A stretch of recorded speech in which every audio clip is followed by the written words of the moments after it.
Hello अस्सलाम वालेकुम जी। वो देखिए जी,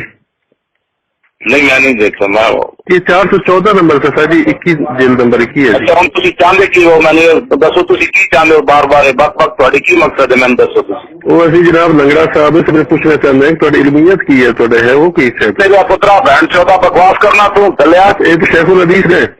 माँ चौदह बकवास करना तू मेरे सामने दलिया लंगड़े शेखुल हदीस है, ये उस दिन पता लग जाएगा।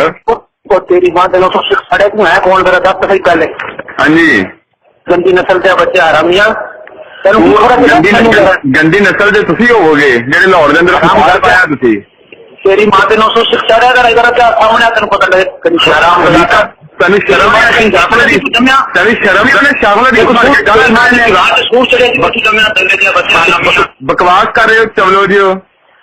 ਲੋਕ ਜਾਣਦੇ ਜੀ, ਤੈਨੂੰ ਸ਼ਰਮ ਨਹੀਂ ਆਉਂਦੀ ਸ਼ਾਕਲ ਦੀ ਸੇ ਨਾ ਇਸ ਮੂੰਹ ਚੋਂ ਹਦੀਸਾਂ ਨਿਕਲਦੀਆਂ ਤੇਰੇ ਚੋਂ। कंजर का बच्चा ना हो तेरा बहुत हरामी हदीसा तेरिया इस मुंह चो निकलदियां जेडे मुंह छोड़ बकवास करना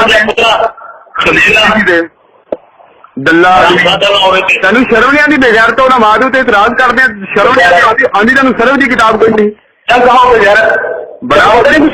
शेखुल